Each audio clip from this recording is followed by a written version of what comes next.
உழவர் திருநாள் வாழ்த்துக்கள். இன்றைக்கு இருக்கக்கூடிய பணிகள்லேயே மிகச்சமையான மிகச்சிறப்பான பணி அப்படின்னா அது உழவு தான்.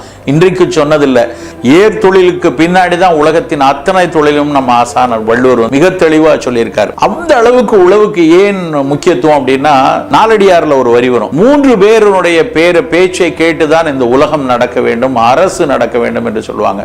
அந்த 3 பேரை தாளாளன், வேளாளன், கோளாளன் அப்படிம்பாங்க. தாளாளன் கடன் எல்லாம் இல்லாம பங்கேற்கக்கூடிய ஒருத்தன் தான் தாளாளன். வேளாளன் அப்படின்னா உழவு தொழில் இருந்து உலகத்துக்கு சேவை செய்யக்கூடியவன் வேளாளன்.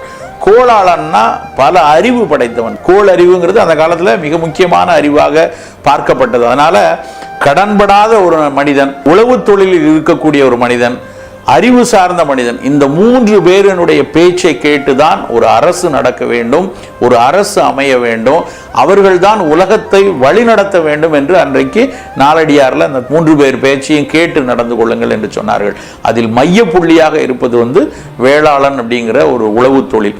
இந்த உழவு தொழில்ங்கிறது மட்டும்தான் நாம நினைச்சிட்டு இருக்கோம், நம்ம வயிற்றுக்கு பசியே சோறு கொடுக்குறாங்க அதனால நம்ம நன்றி சொல்றோம். நம்ம வயிற்றுக்கு மட்டும் இல்லை, இந்த பிரபஞ்சத்தில் உள்ள அத்தனை உயிருக்கும் பசிக்கும் ஒரு சோறூட்டுவது இந்த உழவு தொழில் தான். சோளத்தை விளைவிக்கும் போது சொல்லுவாங்க ஒரு கருத்து, சோளத்தை சொல்லி விதை அப்படின்ட்டு. ஏன் சோளத்தை சொல்லி விதைன்னு சொல்றாங்க அப்படின்னா, சோளம் கதிர் விளையும் போது நாம மட்டும் போட்டோம் அப்படின்னா அந்த இடத்துல நிறைய பறவைகள் கொத்தி கொத்தி நிறைய பறவைக்கு கிடைச்சிடும், மனிதனுக்கு கிடைக்காது. நான் இங்க சோளம் போட போறேன்னு பக்கத்துல இருக்க விவசாயிகள்கிட்ட எல்லாத்துலயும் பேசிட்டு எல்லாரும் சோளம் போட்டா, அப்போ சோளம் சில சோளம் கிளிகளுக்கும் பறவைகளுக்கும் கிடைக்கும், நிறைய சோளம் மனிதனுக்கும் கிடைக்கும்.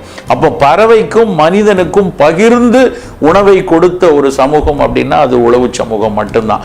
அது மட்டும் இல்லை, அதனுடைய சுழற்சியை பார்த்தீங்கன்னா அன்றைக்கு பயிர் தொழில் பழகுன்னு சொல்லும்போது அந்த தொழில் மட்டும்தான் உலகத்தினுடைய எல்லா உயிருக்கும் பகத்து உண்டு பல்லுயிர் ஓம்ப சொன்ன ஒரு தொழில் அப்படின்னா அது உழவு தொழில் மட்டும்தான். வேற எந்த தொழில் எடுத்துக்கொள்ளுங்க, இன்னைக்கு இருக்கிற வணிகமோ மருத்துவமோ பொறியியலோ 2 நபர்களுக்கு இடையிலான ஒரு வர்த்தகம் தான் அது, இல்ல 2 நபர்களுக்கு இடையிலான ஒரு உறவு தான். ஆனா உழவு தொழில் மட்டும்தான் பிரபஞ்சத்தினுடைய அத்தனை கூறுகளுக்கும் இணைப்பாக இருக்கிறது உழவு மட்டும்தான். அப்ப உழவை நாம் எந்த அளவுக்கு போற்ற வேண்டும் என்று யோசிச்சு பாருங்க. உழவு தொழில் நம்முடைய திருநாட்களில் அது ஒரு தீபாவளியோ கிறிஸ்துமஸோ இல்ல பக்ரீத்தோ அதையெல்லாம் விட மேம்பட்ட ஒரு திருநாள். எல்லா சமூகமும் எந்த ஜாதி சமய பிணக்கு இல்லாமல் கொண்டாட வேண்டிய ஒரு திருநாள் அப்படின்னா அது உழவர் திருநாள் மட்டும்தான். உலகத்தை காக்கும், உயிரை காக்கும், பிரபஞ்சத்தை காக்கும் உழவை நாம் எல்லோரும் போற்றி கொண்டாடுவோம்.